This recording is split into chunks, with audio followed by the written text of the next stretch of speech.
మందారపల్లి గ్రామంలో మనసు మమత తెలిసిన కౌసల్య, సీత అనే అత్తాకోడళ్ళు ఉండేవాళ్లు. పేరుకే అత్తాకోడళ్ళు గాని ప్రేమకు మాత్రం తల్లి బిడ్డలని చెప్పొచ్చు. కోడలు సీత అత్తలో అమ్మని చూసుకుంటూ కౌసల్యకి సేవలు చేసుకుంటూ ఉంటుంది. ఎంత వద్దని చెప్పినా వినకుండా అత్త తలకి ఆయిల్ పెడుతుంది. అత్త పడుకునే సమయంలో కాళ్లు పడుతుంది. కౌసల్యకి ఇష్టమైనవి చేసి అప్పుడప్పుడు తినిపిస్తూ ఉంటుంది. కోడలు చూపించే ప్రేమకి కౌసల్య కళ్ళలో నుండి ఆనందంతో కూడిన కన్నీళ్లొచ్చేవి. నిజం చెప్పనా కోడలా, నా కడుపున పుట్టిన కూతురు కూడా నన్నింత ప్రేమగా చూసుకునేది కాదు. అంత బాగా చూసుకుంటున్నావు. ఏమిచ్చినా నీ రుణం తీర్చుకోలేను కోడలా. అయ్యో అత్తయ్యా, అమ్మని భార్యని రెండు కళ్ళలా చూసుకునే మంచి మనసున్న కొడుకుని భర్తగా ఇచ్చారు. నేను బ్రతికినంతకాలం మీకు సేవలు చేసుకుంటూ ఉంటాను. మన మధ్య ఈ రుణాల ప్రస్తావన ఎందుకత్తయ్యా? సరే కోడలా, ఇంకెప్పుడూ మన మధ్య ఈ రుణాల గురించి మాట్లాడను అని కౌసల్య చెప్తుండగా తన భర్త వెంకట్రావు వచ్చాడు. అతనొక రైతు. బ్రతికినంతకాలం పొలం పనులు చేసుకుంటూ అందరికీ అన్నం ముద్ద పెట్టాలన్నదే అతని కోరిక, ఆశయం కూడా. ఇలా అత్తకోడళ్ళు ఒకరినొకరు మెచ్చుకునేదే ఉందా, లేదంటే ఆ అనాథాశ్రమంలో వాళ్ళకి వంట చేసేదుందా? మా గురించి తెలిసి కూడా అంత మాట అన్నారు. ఈ వేళకి అది రెడీ అవుతూ ఉంటుంది. పని పక్కన పెట్టి పొగడతల ప్రోగ్రాం పెట్టుకునే అత్తకోడళ్ళం కాదు. నాకు తెలీదా కౌసల్య? సర్లే, నేను పొలం పనికి వెళ్తున్నాను. కూరగాయల తోట నుండి కొడుకు కూరగాయలు తీసుకొచ్చాడా లేదా? తీసుకొచ్చి ఇచ్చి మళ్ళీ పొలం దగ్గరికి వెళ్ళాడు మావయ్య. అయితే నేను కూడా వెళ్తున్నాను కోడలా. అత్తకోడళ్ళు జాగ్రత్తగా అన్నీ చేసుకొని అనాథాశ్రమానికి అన్నం, కూర, సాంబారు, పెరుగు తీసుకెళ్ళండి అని చెప్పి ఇంట్లో నుండి వెళ్ళిపోతాడు. కోడలా, పెరట్లోకి పద. కట్టెల పొయ్యి మీదున్న అన్నం కూర ఎలా ఉన్నాయో చూద్దాం. అలాగే అత్తయ్యా అని అత్తాకోడళ్ళు కలిసి పెరట్లో మండుతున్న రెండు కట్టెల పొయ్యిల దగ్గరికి వెళ్లారు. ఒక కట్టెల పొయ్యి మీద అన్నం, మరొక పొయ్యి మీద కూర ఉడుకుతూ ఉన్నాయి. అత్తాకోడళ్ళు మాట్లాడుకుంటూ వంటలు చేస్తున్నారు. ఎక్కడ ఆపద ఉందని తెలిసినా వెంటనే చేతనైన సాయం చేసే సుగుణం కలిగిన అత్తాకోడళ్ళు. రోజు ఒక అనాథాశ్రమంలోని అనాథలకు నాణ్యత, రుచికరమైన భోజనాన్ని స్వయంగా వండుకొని అనాథాశ్రమానికి తీసుకెళ్లి పెడుతూ వాళ్లతో చిన్నమ్మ, పెద్దమ్మ, బాబాయ్, పెద్దయ్య అంటూ ఆప్యాయంగా పలకరించేవాళ్లు. ఆ రోజు కూడా అన్నీ సిద్ధం చేసుకుని ట్రక్ కోసం చూస్తుండగా కౌసల్య కొడుకు సీత భర్త రాముడు డ్రైవింగ్ చేసుకుంటూ ట్రక్ తీసుకొచ్చాడు. ఆలస్యం చేయకుండా వండిన వంటల్ని ట్రక్లో పెట్టుకుని అనాథాశ్రమం చేరుకుంటారు. అక్కడున్న వాళ్లకి వడ్డిస్తారు. అప్పుడు వాళ్ళు, చాలా సంతోషం తల్లి. మమ్మల్ని మా బిడ్డలు, బంధువులు అయిన వాళ్ళు, ఆప్తులు వద్దనుకున్నారు. ఇక్కడికి తీసుకొచ్చి అనాథల్ని చేశారు. ఏ తల్లి కన్న బిడ్డలో మీరు. మా కోసం ఎంతో రుచికరమైన అన్నం, కూర వండి తీసుకొచ్చి పెడుతున్నారు. మీరెప్పటికీ చల్లగా నిండు నూరెళ్ళు బ్రతికే ఉండాలి. మాలాంటి అనాథలకు అమ్మలు కావాలి. అన్నపూర్ణమ్మలై ఆకలి తీర్చాలి. స్వార్థంతో బ్రతుకుతున్న వాళ్లకి అనుబంధాల విలువలు తెలియవు పెద్దవ్వా. అందుకే వాటిని తేలిగ్గా తెంచుకుంటున్నారు, దూరం చేసుకుంటున్నారు. కానీ వాళ్లకి తెలియని విషయం ఏంటంటే ఈనాటి పరిస్థితి ఏదో ఒకనాడు వాళ్ల జీవితంలోకి వస్తుందని. ఏ జన్మలో చేసిన పాపం అదే జన్మలో అనుభవిస్తారు పెద్దవ్వా. కర్మ నుండి, విధాత నుండి ఎవ్వరూ తప్పించుకోలేరు. చేసిన పాపాలకు ఎప్పుడు ఎవరిని ఎలా శిక్షించాలో, ఎవరినెప్పుడు ఎలా భక్షించాలో బాగా తెలుసా దేవుడికి. సర్లే పెద్దవ్వా, ఇప్పుడు నీ ఆరోగ్యం ఎలా ఉంది? మందులున్నాయా? మంచి మనసుతో మీరు పెడుతున్న అన్నం, కూర తింటూ మీరు డాక్టర్కి చూపించి ఇచ్చిన మందులు వేసుకుంటున్నాను కదా తల్లి. ఇప్పుడు నా ఆరోగ్యం కోలుకుంటుంది. నా పనులు నేను చేసుకోగలుగుతున్నాను. పెద్దవ్వా, పనులంటే గుర్తొచ్చింది. ఏవైనా బట్టలున్నాయా? ఉతికేస్తాను. ఏం లేవు తల్లి. ఇప్పుడు నా ఒంట్లోకి శక్తి వచ్చింది. నేను తిన్న కంచం నేనే కడుక్కుంటున్నాను. నా బట్టలు నేనే ఉతుక్కుంటున్నాను అని చెప్పగానే అత్తాకోడళ్ళు సంతోషిస్తారు. అలా అక్కడున్న వాళ్లతో సరదాగా, సంతోషంగా మాట్లాడుతూ 3 వరకు ఉంటారు. తరువాత ట్రక్లో ఇంటికొస్తారు. అత్తాకోడళ్ళు సోఫాలో అలసటగా కూర్చుంటారు. అమ్మా, నేను పొలం దగ్గరికి వెళ్తున్నాను. సరే బాబు, జాగ్రత్త అని చెప్పగానే రాముడు ఇంటి నుండి బయలుదేరాడు. అలా రోజులు గడుస్తూ ఉంటాయి. వానాకాలం వచ్చింది. వర్షాలు పడటం మొదలైంది. అయినా అత్తాకోడళ్ళు తమ సేవని ఆపలేదు. పెరట్లో రేకుల షెడ్ వేసుకొని వంట చేయటం మొదలెట్టారు. ట్రక్లో తీసుకెళ్లి అనాథాశ్రమంలో పేదవాళ్లకు అన్నం పెడుతూ ఉండేవాళ్లు. చిన్న చిన్నగా మొదలైన వాన భయంకరమైన గాలివానగా, జడివానగా మారి 3-4 రోజులు పడుతూ బీభత్సమైన వరదగా మారి ఊళ్లను ముంచేసింది. వరదలో మనుష్యులు, ఆవులు, గేదెలు, మేకలు కొట్టుకుపోతున్నాయి. వరదలో చిక్కుకొని అల్లాడుతున్న జనాల్ని అత్తాకోడళ్ళు టీవీలో చూస్తూ జాలి పడుతుంటారు. వరదలో చిక్కుకున్న ఒక పెద్దావిడ కన్నీళ్లు పెట్టుకుంటూ, అయ్యలారా, అవ్వలారా, వరదలో చిక్కుకొని ఆకలితో బాధపడుతున్న మాలాంటి వాళ్ళని పేపర్లో, టీవీలో చూసి జాలి పడకుండా చేతనైన సాయం చెయ్యండి. పిడికెడు బువ్వ పెట్టండి, గుక్కెడు మంచినీళ్లు పోయండి, మమ్మల్ని బ్రతికించండి అని టీవీలో వేడుకుంటూ ఉండగా అత్తాకోడళ్ళు బాధగా కన్నీళ్లు పెట్టుకుంటూ ఉంటారు. వాళ్ల హృదయం మంచులా కరిగింది. కన్నీళ్లు తుడుచుకున్నారు. కోడలా, ఇప్పుడు మన ఇంట్లో ఎన్ని క్వింటాళ్ల బియ్యం ఉన్నాయి? 2 క్వింటాళ్ల వరకు ఉండొచ్చత్తయ్యా. సరే కోడలా, తెలిసిన వాళ్ల సాయం తీసుకొని వంట చేయటం మొదలెట్టు. నేను బావి దగ్గరికెళ్ళి కావలసిన కూరగాయలు తీసుకొస్తాను. నేను కూడా వస్తానత్తయ్యా. మీరొక్కరే ఎంతసేపు కూరగాయలు ఏరుతారు చెప్పండి, నేను కూడా వస్తాను. ఇద్దరం కలిసి కావలసిన కూరగాయలు ఏరుదాం. ఆయనతో చెప్పి ట్రక్లో కూరగాయలు ఇంటికి తీసుకొద్దాం. అప్పుడు అన్నం ఒక పొయ్యి మీద, కూర మరొక పొయ్యి మీద చేయటం మొదలెడదాం. వరద బాధితులకు చేతనైన సాయం చేద్దాం సరే కోడలా అని అత్తాకోడళ్ళు గొడుగులు పట్టుకుని ఇంటి నుండి బయలుదేరి మట్టి రోడ్డు మీద నడుచుకుంటూ బావి వైపు వెళ్తారు. అత్తయ్య, మనం బావి దగ్గరికి వెళ్ళిన తరువాత మావయ్యకి, ఆయనకి విషయం చెప్దాం. అప్పుడు వాళ్ళు కూడా మనకి సాయం చేస్తారు. ఏమంటారు? నేను కూడా అదే అనుకుంటున్నాను కోడలా. ఆయనకి, బాబుకు చెప్దాం అని అత్తాకోడళ్ళు మాట్లాడుకుంటూ బావి దగ్గరికొచ్చారు. బావి దగ్గర తండ్రి వెంకట్రావు, కొడుకు రాముడు చెట్టు కింద నిలబడి ఉన్నారు. అత్తాకోడళ్ళు చెట్టు దగ్గరికొచ్చారు. కౌసల్య, వెంకట్రావు ఒక గొడుగు కింద, రాముడు, సీత ఒక గొడుగు కింద నిలబడి ఉన్నారు. ఏంటి కౌసల్య, వర్షంలో గొడుగు పట్టుకొని ఇలా బావి దగ్గరికి వచ్చారేంటి? విషయం ఏంటి? ఏం జరిగింది? వరదలో చిక్కుకొని అల్లాడుతున్న వాళ్లకు చేతనైన సాయం చేద్దామని అనుకుంటున్నామండి. మంచి పనే కదా కౌసల్య, చెయ్యండి. నేను కొడుకు కూడా సాయం చేస్తాం. అమ్మా, ఈ విషయం చెప్పడానికి వర్షంలో ఇద్దరూ ఇంత దూరం వచ్చారా? అది కాదండి, ఇంట్లో 2 క్వింటాల బియ్యం ఉన్నాయి. మొత్తం వండుదామని నేను, అత్తయ్య అనుకుంటున్నాం. అది కాక కూర కావాలి కదా, కూరగాయల కోసం వచ్చాం. ఈ ముక్క ఫోన్ చేసి చెప్తే నేను, నాన్న కావలసిన కూరగాయలు ట్రక్లో వేసుకొని వచ్చేవాళ్లం కదా. సర్లే బాబు, వరద బాధితుల్ని చూడగానే బాధేసింది. అంతే, క్షణం కూడా ఆలోచించకుండా గొడుగులు పట్టుకుని ఇలా వచ్చేశాం. కూరగాయల తోటలోకి పదండి అని చెప్పగానే అందరూ కలిసి కూరగాయల తోటలోకి వెళ్తారు. కావలసిన మంచి మంచి కూరగాయలు ఏరి ట్రక్లో వేసుకుని ఇంటికొస్తారు. అత్తకోడళ్ళు కౌసల్య, సీతాతో పాటు తండ్రి కొడుకులు వెంకట్రావు, రాముడు కూడా కలిసి పులిహోర వండుతారు. తెల్ల అన్నం, కూర వండుతారు. రాత్రి పగలు అనే తేడా లేకుండా క్యాండిల్స్ పెట్టి పులిహోర ప్యాకెట్స్ తయారు చేస్తారు. ఆలస్యం చేయకుండా ట్రక్ నిండా ప్లేట్స్, వాటర్ ప్యాకెట్స్, అన్నం, కూర, పులిహోర ప్యాకెట్స్ అన్నీ పెట్టుకుని ట్రక్ తీసుకొని బాధపడుతున్న వరద బాధితుల దగ్గరికి వచ్చారు.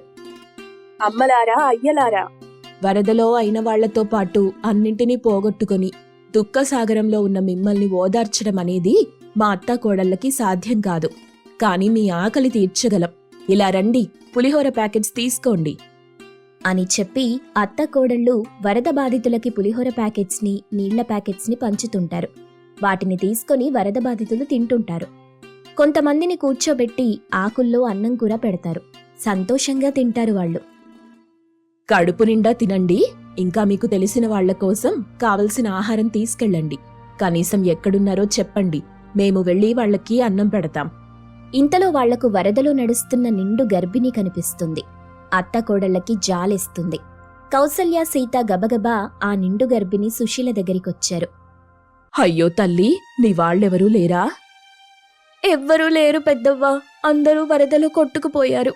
నేను మాత్రం ఇలా ఒంటరిగా మిగిలిపోయాను. ఆ వరదలో నేను కూడా కొట్టుకుపోతే బాగుండు అలా అనొద్దక్కా. నిండు ప్రాణాన్ని కడుపులో పెట్టుకొని బాధపడొద్దు. మేమున్నాం కదా, ఇక నుండి నిన్ను చూసుకుంటాం అని చెప్పి సుశీలని తీసుకుని ట్రక్ దగ్గరికొచ్చారు. ఇలా చూడక్క, నువ్వు కాసేపు ట్రక్లో కూర్చొని రెస్ట్ తీసుకో. మేము మిగతా వాళ్ళకి పులిహోర ప్యాకెట్స్ పంచేసొస్తాం అని అత్త కోడళ్ళు అలా వరద బాధితులకు సాయం చేస్తూ సుశీలని ఇంటికి తీసుకొచ్చి సొంత మనిషిలా చూసుకుంటూ సమాజ సేవ చేస్తుంటారు. ఒకానొక గ్రామంలో రాజయ్య, సువర్ణ అనే పేద దంపతులు మట్టి ఇంట్లో ఉంటూ పొలం పనులు చేసుకుంటూ తమ కూతురు అనుపమని టౌన్లోని ప్రభుత్వ కాలేజీలో చదివిస్తుంటారు. అనుపమ కాలేజ్కి వెళ్లేందుకు బ్యాగ్ వేసుకొని బయట ఉన్న సైకిల్ దగ్గరికి వచ్చింది. తండ్రి రాజయ్య బయట నుండి వచ్చాడు. ఏం తల్లి, కాలేజీకి పోతున్నావా? అవునాన్న, అమ్మకి చెప్పు, నేను పిలిచినా కాని పలకలేదు, పెరట్లో ఉన్నట్టుంది. చద్దన్నం ఉల్లిపాయ తిన్నావా తల్లి? లేదు నాన్న, ఈరోజు నాకు చద్దన్నం ఉల్లిపాయ తినాలనిపించటం లేదు అని చెప్పగానే రాజయ్య కంగారు పడుతూ, ఏం తల్లి, ఒంట్లో బాగోలేదా? జ్వరమేమైనా వచ్చిందా బిడ్డ? జ్వరం లేదు, ఏం లేదు నాన్న, నేను బాగున్నాను. కాకపోతే చద్దన్నం ఉల్లిపాయ పచ్చిమిర్చి రోజు తినాలంటే కష్టంగా ఉంది నాన్న. ఈరోజు నేను తినకుండానే వెళ్ళిపోతాను. తినకుండా వెళ్తే అప్పటి వరకు ఆకలవుతుంది తల్లి. నా మాట విని తినేసెళ్ళు. వద్దు నాన్న, ఈరోజు ఎలాగైనా అమ్మ కంట పడకుండా చద్దన్నం తినకుండా కాలేజ్కి వెళ్ళిపోతాను. చూసిందంటే చద్దన్నం ఉల్లిపాయ తినమని గోలు చేస్తుంది. నేను కాలేజ్కి వెళ్ళిపోతాను నాన్న. ఇట్టా చూడు తల్లి, మనం చాలా పేదోళ్ళం. ఉండటానికి ఈ ఇల్లు మాత్రమే ఉంది. పొలం లేదు, వెనక ముందు దాసిపెట్టిన డబ్బులు లేవు. నేను మీ అమ్మ పొలం పని, కూలి పని చేస్తూ నిన్ను ప్రాణంలా చూసుకుంటున్నాను తల్లి. నాన్న, మీ ప్రేమని నేను అర్థం చేసుకున్నాను. నా బాధని కూడా మీరు అర్థం చేసుకోండి. నేను రోజు చద్దన్నం తినలేకపోతున్నాను నాన్న. బయట తినడానికి మన దగ్గర డబ్బులు లేవని కూడా నాకు తెలుసు. అందుకే నాన్న, నేను బయట తింటాను, డబ్బులు ఇవ్వమని కూడా అడగటం లేదు కదా. సరే తల్లి, నీకు సద్దన్నం తినటం ఇష్టం లేదని నాకు బాగా అర్థమైంది. కాలేజీకి జాగ్రత్తగా ఎళ్ళు బిడ్డ. నేను మీ అమ్మకి నచ్చ చెప్తానులే. సరే నాన్న అని చెప్పి అనుపమ సైకిల్ తొక్కుతూ ఇంటి నుండి వెళ్ళిపోతుంది. అప్పుడే తల్లి సువర్ణ చద్దన్నం ఉల్లిపాయ కలిపిన గిన్నెను తీసుకుని బయటకొచ్చింది. కూతురు కనిపించలేదు. భర్త రాజయ్య కనిపించాడు. ఏవయ్యా, కూతురేడా? తన కోసం సద్దన్నం ఉల్లిపాయ తీసుకొచ్చాను, తినేసి కాలేజ్కి పోతాది. సువర్ణ, కూతురు కాలేజీకి పోయింది. కావాలంటే చూడు, సైకిల్ కూడా లేదు. కూతురు రోజు సద్దన్నం ఉల్లిపాయ పచ్చిమిర్చి తినలేకపోతుంది. అందుకే రాత్రిపూట అన్నం తక్కువగా వండు. కూతురు కోసం పొద్దున్నే ఏడిగా అన్నము కూర వండు. అప్పుడు తినేసి పోతాది. రేపటి నుండి అట్టాగే చేస్తానయ్యా. ఇప్పుడు ఈ చద్దన్నం ఉల్లిపాయ ఏం చేయమంటావు మరి? నువ్వు తిను సువర్ణ. ఇంకా లోపలుందయ్యా. అట్టాగే ఉండనివ్వు సువర్ణ, నేను మధ్యాహ్నం వచ్చినప్పుడు తింటానులే. కూతురు తినకుండా పోవటం నాకు నచ్చలేదు. తమరింటి దగ్గరే ఉండండి, నేనిప్పుడే వస్తాను అని చెప్పి సువర్ణ చద్దన్నం ఉల్లిపాయ కలిపిన గిన్నె తీసుకొని అనుపమ చదువుతున్న కాలేజ్ దగ్గరికి వచ్చింది. క్లాస్ జరుగుతుండగా, మేడం గారు, కొంచెం మా అమ్మాయిని పంపిస్తారా? కొంచెం మాట్లాడేదుంది. మీ అమ్మాయి ఎవరమ్మా? అనుపమ మేడం. అనుపమ సద్దన్నం తినకుండా వచ్చేసింది అని చెప్పగానే అనుపమ లేచి నిలబడింది. చద్దన్నం అనగానే అందరూ హేళనగా నవ్వుతారు. అనుపమకి తల్లి మీద కోపం వచ్చింది. చద్దన్నం అనగానే ఎందుకలా నవ్వుతున్నారు? చద్దన్నం ఒంటికి చాలా మంచిది. అదీ కాక తన కూతురు తినలేదని ఆ తల్లి తన ప్రేమని చంపుకోలేక ఇక్కడి వరకు వచ్చింది. ప్రతి తల్లిదండ్రులు తమకున్న దాంట్లో తమ పిల్లల్ని సంతోషంగా ఉంచాలనుకుంటారు. అనుపమ, నువ్వు చాలా అదృష్టవంతురాలివి. వెళ్ళి చద్దన్నం తినిరా అని మేడం చెప్పగానే అనుపమకి వచ్చిన కోపం పోయింది. ఓకే మేడం అని చెప్పి క్లాస్ రూమ్ నుండి బయటకొచ్చింది. సువర్ణ, అనుపమ కాలేజ్ ఆవరణలో ఉన్న ఒక చెట్టు దగ్గర కూర్చుంటారు. సువర్ణ అనుపమకి చద్దన్నం తినిపిస్తుంది. అనుపమ కళ్ళలో నుండి నీళ్లు కారుతాయి. సరిగ్గా అదే సమయంలో రిచ్ ఇంట్లో తిండిపోతు సుశీల సోఫాలో కూర్చొని పంతులుతో, ఇలా చూడు పంతులు, పేద డబ్బు అనే తేడా నాకు లేదు. వంట బాగా చెయ్యగలిగితే అంతే చాలు. నేనెప్పుడు చెప్తే అప్పుడు నాకిష్టమైనవి చేసి పెడితే చాలు. అలాంటి అమ్మాయిని చూడు. తప్పకుండానమ్మా. ఇప్పుడు వెళ్ళి అదే పని మీద ఉంటాను. వంట బాగా వచ్చిన అమ్మాయిని వెతికి పట్టుకుంటాను, మీకు కోడల్ని చేస్తాను. అని పంతులు చెప్తుండగా సుశీల కొడుకు వినయ్ వచ్చాడు. పంతులు గారు, ఇక మీరు బాగా వంట వచ్చిన అమ్మాయిని వెతకాల్సిన పని లేదు. నేను ఒక అమ్మాయిని చూశాను, నాకు బాగా నచ్చింది. ఆ అమ్మాయికి వంట బాగా చేయడం కూడా వచ్చు. ఆ అమ్మాయి వాళ్ళింటికి ఇప్పుడు మా అమ్మని తీసుకెళ్తాను. ఇక మీరు వెళ్ళండి. అలాగే బాబూ. అని చెప్తుండగా సుశీల సంతోషపడి ఒక డబ్బుల కట్టని పంతులకిస్తుంది. పంతులు ఆ డబ్బుల కట్ట తీసుకుని సంతోషంగా అక్కడి నుండి వెళ్ళిపోతాడు. సుశీల సంతోషిస్తూ, నువ్వు చెప్పేది నిజమా బాబు? నీకు నచ్చిన అమ్మాయికి వంట అంత బాగా వస్తుందా? అవును మమ్మీ, ఆ అమ్మాయికి చాలా బాగా వంట చేయడం వచ్చు. నీకెప్పుడు కావాలంటే అప్పుడు అన్ని విధాల వంటలు చేసి పెడుతుంది. నాకు కావలసింది కూడా అలాంటి అమ్మాయే బాబు. పద, మనం ఆ అమ్మాయి వాళ్ళ ఇంటికి వెళ్దాం. అబ్బాయి వాళ్ళ అమ్మా నాన్నలతో మాట్లాడి నీకు ఆ అమ్మాయికి పెళ్లి చేసేస్తాను. పద. ఆ అమ్మాయి వాళ్ళ ఇల్లెక్కడా? మమ్మీ, కాకపోతే ఆ అమ్మాయి చాలా పేద అమ్మాయి, ఆస్తుల్లేవు.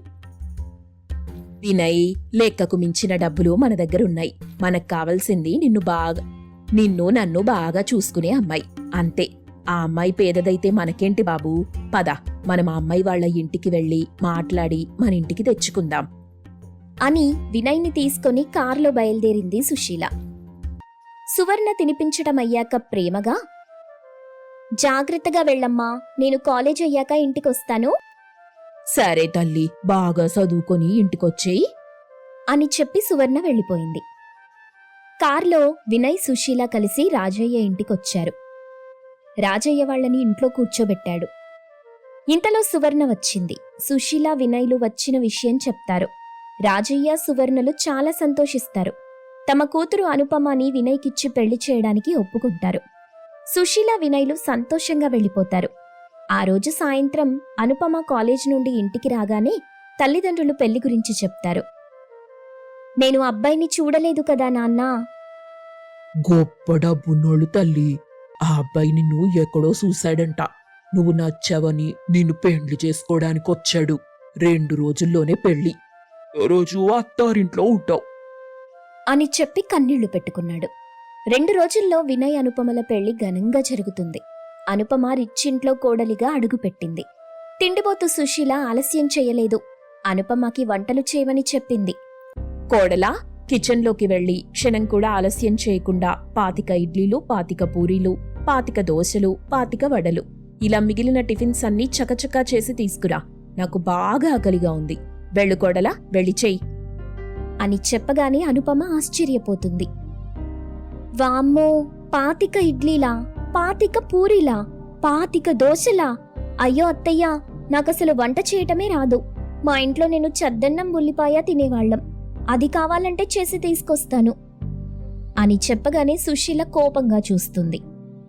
వినయ్ అయోమయంగా చూస్తూ, అను, జోక్ చెయ్యకు. మమ్మీకి కోపం వస్తుంది. నీకు వంటొచ్చు కదా. రాదండి, నాకు వంటొస్తుందని ఎవరు చెప్పారు? కట్టుబొట్టుతో చాలా చక్కగా ఉన్న అమ్మాయికి వంట రాదని ఎవరైనా అనుకుంటారా చెప్పు మమ్మీ? నేను అలాగే అనుకున్నాను అని చెప్పగానే సుశీల కోపంగా, తప్పు నా కొడుకు వల్ల జరిగింది కాబట్టి నేను ఊరుకున్నాను. లేదంటేనా?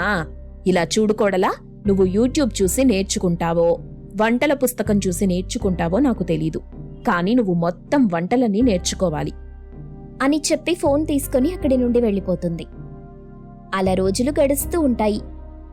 అనుపమ అతి కష్టం మీద వంటలు నేర్చుకోవటం మొదలెడుతుంది. కిచెన్లో సెల్ ఫోన్ చూస్తూ అనుపమ వంట చేస్తూ ఉంది. సుశీల వినయ్లు దగ్గరుండి చూస్తుంటారు. అనుపమ వంట చేస్తుండగా ఒక్కసారిగా పొగ వస్తుంది. సుశీల వినయ్ దగ్గుతూ అనుపమని తిట్టుకుంటూ హాల్లోకొచ్చి, నిజం చెప్పు బాబు, మీ నాన్న సంపాదిస్తున్న ఆస్తి మొత్తం తిండి కోసం ఖర్చు చేస్తున్నానని ఈ వంటరాని కోడల్ని తీసుకొచ్చావు కదా. లేదమ్మా, నేను అలా ఎందుకు అనుకుంటాను చెప్పు. అనుపమకి వంటొచ్చనుకున్నాను, కానీ నీకు వంట వచ్చా రాదా అని అనుపమను అడగలేదు. అని మాట్లాడుకుంటూ ఉంటారు. కొంత సమయం తరువాత అనుపమ పుస్తకం చదువుతూ వంట చేస్తూ ఉంటుంది. అంతే, ఒక్కసారిగా మంటలొస్తాయి. అలా సుశీలని వినయ్ని భయపెడుతూ మొత్తం మీద కొన్ని రోజుల్లోనే అనుపమ అన్ని రకాల వంటలు చేయటం నేర్చుకుంది. సుశీల సంతోషిస్తూ అన్ని రకాల వంటలు చేయించుకొని తింటూ ఆనందంగా ఉంటుంది.